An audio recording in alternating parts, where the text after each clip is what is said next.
और गाबा में team India ने बोल दिया है धाबा।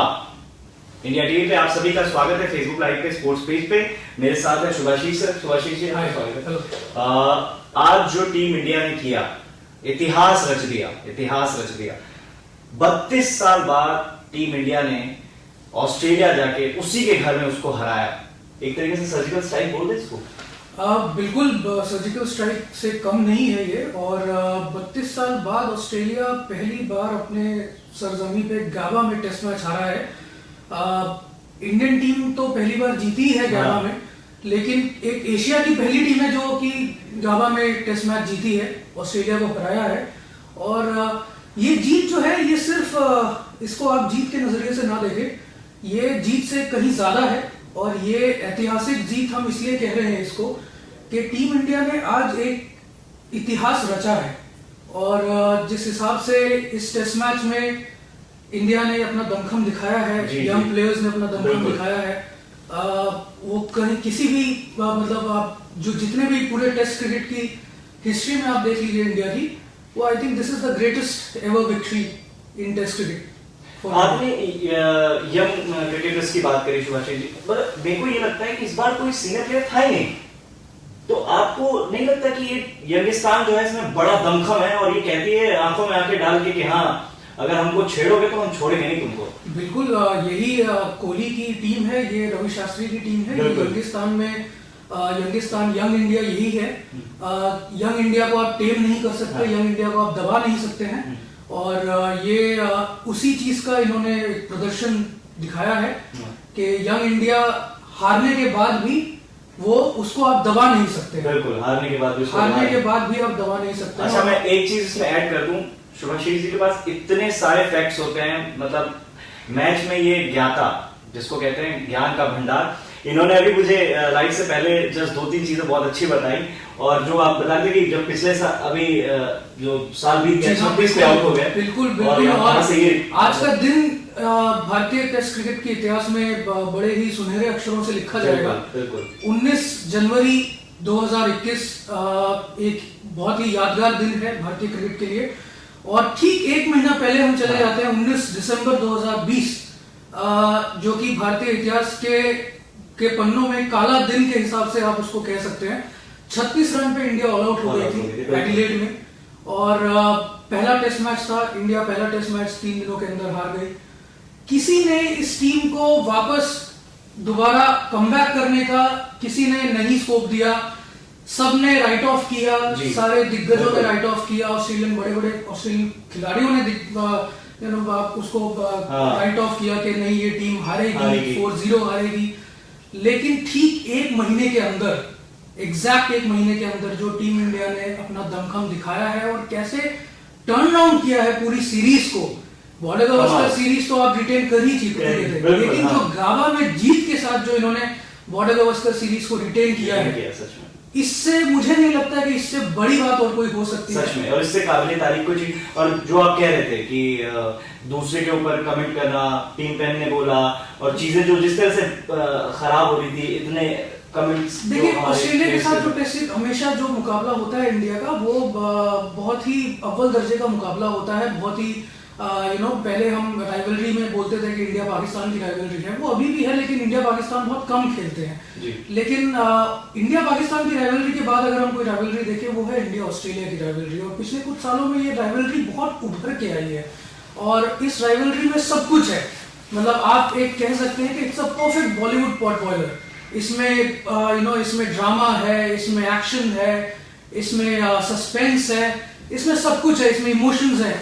तो ये जो टेस्ट सीरीज थी, ये उसका एक परफेक्ट एग्जांपल है कि आप जितने भी आपके वैल्यू चिप्स आर डाउन, उस समय पे अगर आप वापसी करते हैं और ऐसे वापसी करते हैं, तो आई डोंट थिंक सो कि इसमें इस टीम को आप किसी और वर्ल्ड क्लास टीम के किसी कहीं पे भी कम आंक नहीं सकते। बिल्कुल नहीं आंक सकते। और मुझे लगता है ऐसा कि इसको देख के इंग्लैंड भी थोड़ा डर रही होगी अब कि अब इंडिया का दौरा, वो तो घर ही आ गई वापस।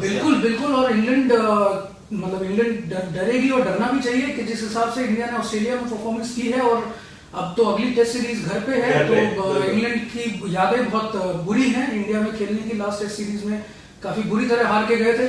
सो बिल्कुल, और मुझे नहीं लगता कि कोई, ये सिर्फ इंग्लैंड नहीं, सारी टीम्स अभी इंडिया से डरेंगी। और जिस हिसाब से इंडिया ने इस टेस्ट मैच में परफॉर्मेंस की है, और regular almost 8-9 players regular players इस टीम में नहीं थे। इस टीम के इस टेस्ट मैच से पहले इंडिया की प्लेइंग 11 को लेकर के बहुत सारी चीजें थी कि आप किसको खिलाएंगे, किसको नहीं खिलाएंगे, कौन प्लेयर है, किसको आप खिला सकते हैं, आपके मेन स्ट्राइक बॉलर्स नहीं है, बैट्समैन नहीं है, कैप्टन नहीं है इस टीम का। सो इस टीम का जो प्लेइंग 11 एक अपने आप में ही एक मतलब आपको सरप्राइज करता है कि इस प्लेइंग 11 ने ये जो ऑस्ट्रेलिया जो टेस्ट मैच हारी है गामा में 32 साल बाद, वो टीम इंडिया की ए टीम से हारी है। सो ये एक बहुत, जो भी यंगस्टर्स हैं, ऋषभ पंत, शार्दुल ठाकुर, नटराजन, ये सारे जो मोहम्मद सिराज, ये सारे प्लेयर्स के लिए, उनके आने वाले समय के लिए ये विक्ट्री एक बहुत ही मॉरल बूस्टिंग विक्ट्री है।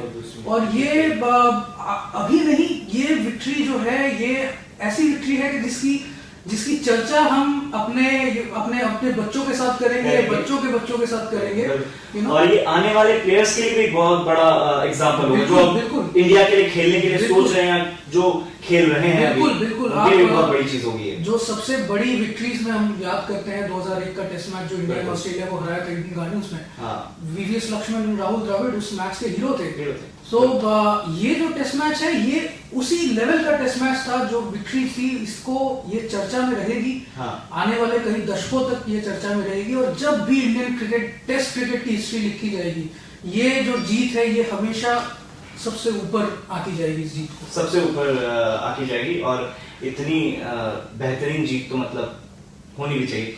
खैर, अब बात कर रहे थे प्लेयर्स की। शुभाशीष जी, आप जैसे बता रहे थे पंत का है, पंत आप अभी बता रहे कितने प्लेयर्स का, पंत का ऐसे लिया गया कि उनका कुछ ऐसा था नहीं सिलेक्शन का टीम मोड पहले, लेकिन जब पंत को लिया गया, पंत ने जो आज खेला सर, देखिए आज जो लास्ट डे पे इस पूरी सीरीज में इतना कुछ हुआ है, इतना एक्शन पैक सीरीज थी ये। और आई थिंक इस सीरीज के लिए आज का जो दिन था, आज का जो फाइनल दिन था, ये एक परफेक्ट फाइनल था ये बेसिकली। इससे बेहतर और टेस्ट क्रिकेट आप कहीं नहीं देख सकते हैं। आज जो टीम इंडिया उतरी जब खेलने के लिए मैदान पे, तो कल सिर्फ 4 रन इंडिया ने बनाए थे, तो आज 324 रन इंडिया को बनाने थे। और गाबा के मैदान पे मैं बता दूं कि जो लास्ट सबसे हाईएस्ट सक्सेसफुल रन चेस था वो 236 का था। 236 से ऊपर किसी ने हाईएस्ट सक्सेसफुल चेस नहीं किया था गाबा में। तो आज 324 का लक्ष्य था इंडिया के पास, और सबने कहीं ना कहीं मुझे लगता है सोचा होगा कि टीम इंडिया शायद मैच हार जाएगी या फिर ड्रॉ के लिए खेलेगी। लेकिन जो शुरुआत से जो रोहित शर्मा और शुभमन गिल जब उतरे, जिस इंटेंट के साथ उतरे, वो इंटेंट था विनिंग इंटेंट। वो ड्रॉ के लिए नहीं उतरे थे, वो नहीं उतरे थे ड्रॉ के लिए, वो हारने का तो सोच भी नहीं रहे थे। वो सिर्फ और सिर्फ जीत की तरफ देख रहे थे, और वो सिर्फ जीत उनकी आंखों के सामने था। और उसी हिसाब से उन्होंने अपने आप को ढाला, इस कंडीशंस के हिसाब से अपने आप को ढाला, शॉट्स खेले, खराब बॉलों को मारा, अच्छी बॉलों को डिफेंड किया। तो ये जो एक शुभमन गिल का जो स्टार्ट हमें मिला, वो बहुत निराश होंगे कि हाँ, अपने 9 रनों की वजह से अपनी सेंचुरी से चूक गए। लेकिन मुझे नहीं लगता कि निराश होने की कोई बात है। आगे भी उनको बहुत सारे ऐसे टेस्ट मैचेस मिलेंगे, और मुझे लगता है कि बहुत सारी सेंचुरीज आने वाले समय में भारत के लिए बनाएंगे। जो वो स्टार्ट मिला, उसके बाद ऑब्वियसली चेतेश्वर पुजारा को इस सीरीज में बहुत कुछ सुनने को मिला है। उनके स्लो रन रेट के लिए कि रन्स बहुत स्लो बना रहे हैं, स्ट्राइक नहीं रोटेट कर पा रहे हैं, बहुत ज्यादा डिफेंसिव है। लेकिन जो चेतेश्वर पुजारा ने इस पूरी सीरीज में दिखाया है कि आप डिफेंस करके भी मैच को रख सकते हैं, मैच को बना के रख सकते हैं। और वो आज वैसा ही पूरा था। उसके बाद अजिंक्य रहाणे के जो कुछ रन्स थे वो भी बहुत इंपॉर्टेंट रन्स थे। उसके बाद तो खैर ऋषभ पंत की आपने बात करी, मैं क्या ही ऋषभ पंत के बारे में बोलूं। ऋषभ पंत को हमेशा बहुत ही पुल डाउन किया जाता है। वो अभी बहुत यंग है, अपने करियर के बहुत ही एकदम शुरुआती दौर में है। तो कुछ गलतियां करते हैं, वो सब करते हैं गलतियां, कैचेस छोड़ते हैं बिल्कुल। लेकिन ऋषभ पंत जो उनका एक नेचुरल स्टाइल ऑफ प्ले है वो है अटैकिंग। सो अगर आप अपने नेचुरल स्टाइल ऑफ प्ले से हटके खेलते हैं तो आप ज्यादा सक्सेसफुल नहीं हो पाएंगे। लेकिन ऋषभ पंत उस स्टाइल ऑफ प्ले में बरकरार रखते हैं, और ये कहीं ना कहीं मैं मानता हूं कि ये कहीं ना कहीं कैप्टन और कोच का इसमें बहुत बड़ा एक रोल है कि आप ऋषभ पंत की जितनी भी आलोचना बाहर से होती है, कुछ भी होती है, लेकिन उन्होंने ऋषभ पंत को एक हमेशा से ही उन्होंने एक प्लेटफॉर्म दिया है ऋषभ पंत को कि चाहे कुछ भी कोई भी कुछ बोले, आप हमारे लिए बहुत इंपॉर्टेंट प्लेयर हैं, और वो फील कराना किसी एक यंग प्लेयर को, वो बहुत बड़ी बात है। और उसी का आज उनको जो रिजल्ट है वो आज उनको दिखा है, हमें पूरी दुनिया को दिखा है, पूरे भारत देश को दिखा है कि ऋषभ पंत ने जिस हिसाब से आकर के खेला, जो उनका स्ट्रोक प्ले था वो बेहतरीन स्ट्रोक प्ले था, और ऋषभ पंत ने मैच जिताया। हम जो हमेशा कहते हैं कि चाहे ऋषभ पंत जैसे भी हो, वो एक गेम चेंजर है। इंडियन टीम मैनेजमेंट ने हमेशा से ये मेंटेन किया है कि Rishabh Pant is our game changer, and definitely he changed the game today and he won the game for us. So मुझे लगता है कि ऋषभ पंत आने वाले समय में आपको क्या सीनियर प्लेयर्स की कमी खली आज के मैच को देखने के बाद, आज की जीत के बाद? क्या लगता है विराट कोहली कैप्टन नहीं थे? मुझे नहीं लगता कि, मुझे तो खैर छोड़ दीजिए, आई डोंट थिंक सो, जिन्होंने भी, जितने भी भारतीय फैंस हैं, जिन्होंने करोड़ों लोगों ने ये मैच देखा होगा, उनमें से किसी को भी सीनियर प्लेयर्स की कमी महसूस हुई होगी, बिकॉज जिस हिसाब से यंगस्टर्स ने खेला है, और ये कहीं ना कहीं दिखाता है कि इंडिया की जो बेंच स्ट्रेंथ है, उस बेंच स्ट्रेंथ में कितना दम है। जो सीनियर प्लेयर्स के आप बगैर अगर मैच जीत रहे हैं, वो भी ऑस्ट्रेलिया में जीत रहे हैं, फुल ऑस्ट्रेलियन टीम के साथ जीत रहे हैं, सो ये काबिले तारीफ है।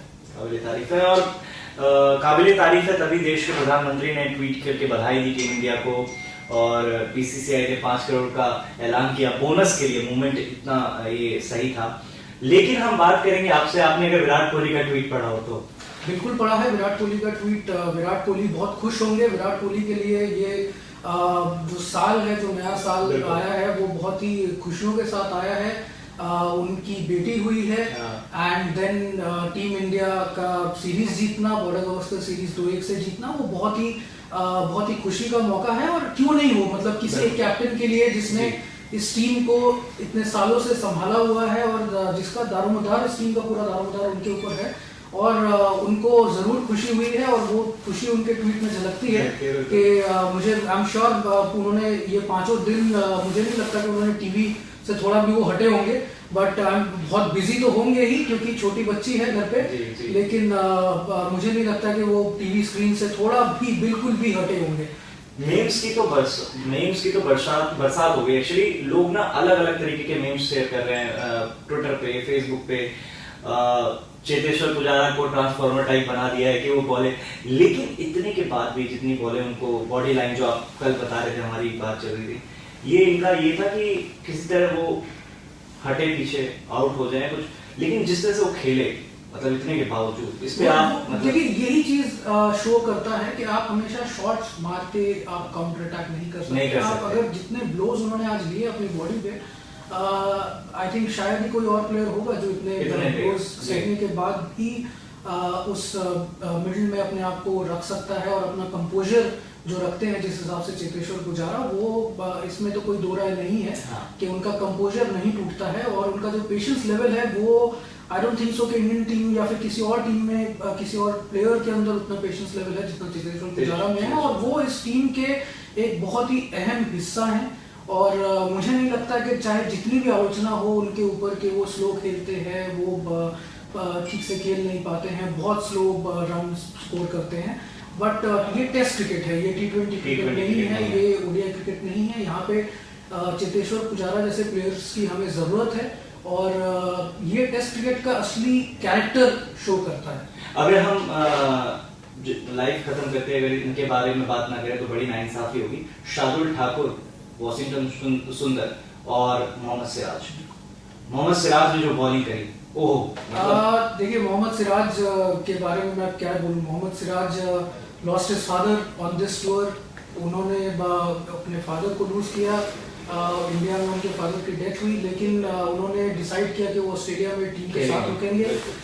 उन्होंने डेब्यू किया, उसके बाद मोहम्मद सिराज इस टूर में डेब्यू करने के बाद इस टेस्ट मैच में वो लीडिंग पेसर थे इंडिया के, और 5 विकेट 5 विकेट हॉल, वो भी ब्रिस्बेन में, जो दशक लग जाते हैं फास्ट बॉलर्स को 5 विकेट हॉल के लिए, और वो 5 विकेट हॉल उनको अपने तीसरे टेस्ट मैच में, जो कि मतलब दिखाता है कि इंडिया के पास बहुत टैलेंट अवेलेबल है। और जैसा कि आपने बोला शार्दुल ठाकुर और नटराजन, शार्दुल ठाकुर ने बहुत ही जबरदस्त बॉलिंग की, सेकंड इनिंग्स में बहुत अच्छी बॉलिंग की और वो उसका मतलब जो हमें इंडिया ने जो ऑस्ट्रेलिया को उस रन टारगेट के अंदर समेटा, उसमें बहुत बड़ा उनका रोल है। और आगे चल के ये इंडियन क्रिकेट के लिए बहुत बड़ी बात है कि इंडियन क्रिकेट में बहुत अच्छे अच्छे प्लेयर्स मौजूद हैं जो कि अपना दमखम दिखा सकते हैं और कभी भी दिखा सकते हैं। मतलब उनको ये नहीं, उनको बस मौका चाहिए, तो वो बस अपना दमखम दिखाने के लिए तैयार है। जी जी जी। और जहां वो उन्होंने दिखाया दमखम, वो अपने आप में बहुत बड़ी बात है। इसके अलावा इस टेस्ट सीरीज के ऊपर अगर कुछ ओवरऑल आप कुछ कहना चाहें? देखिए, ये टेस्ट सीरीज जो है आने वाले कई दशकों तक याद रहेगी और ये टेस्ट सीरीज सिर्फ इंडियन प्लेयर्स के लिए नहीं, ऑस्ट्रेलियन प्लेयर्स के लिए भी एक बहुत बड़ी, एक जो उनके सामने एक बेसिकली आप कह सकते हैं उनको एक आईना दिखाया गया है। इंडियन टीम ने एक आईना दिखाया है उनको, अपने ही ग्राउंड पे उनको हराया है। और ये टेस्ट सीरीज एक कहीं ना कहीं मुझे लगता है कि आप रिजल्ट हटा दीजिए, लेकिन इस रिजल्ट के अलावा अगर आप इस टेस्ट सीरीज को याद रखेंगे तो वो रखेंगे कि जो एक फाइटिंग स्पिरिट है, यंगिस्तान की जो फाइटिंग स्पिरिट है वो इस टेस्ट सीरीज में दिखी है। और मुझे लगता है आने वाले कई टेस्ट सीरीज में ये दिखने को मिलेगा। और I think good times are in future for the Indian cricket team and for all test match lovers. ये बहुत ही बेहतरीन टेस्ट सीरीज थी। तभी मैंने बोला कि ये जीत एक ऐसी जीत है जो आप अपने ग्रैंड चिल्ड्रंस के साथ शेयर करेंगे और आने वाले कई दशकों तक करेंगे। चलिए सुभाषिश जी, बहुत बहुत धन्यवाद हमारे साथ जुड़ने के लिए। हम आगे भी आपको तमाम ऐसी इंफॉर्मेशन लेते आएंगे आपके लिए। और आज की जीत के लिए टीम इंडिया को बहुत बहुत बहुत सारी बधाई।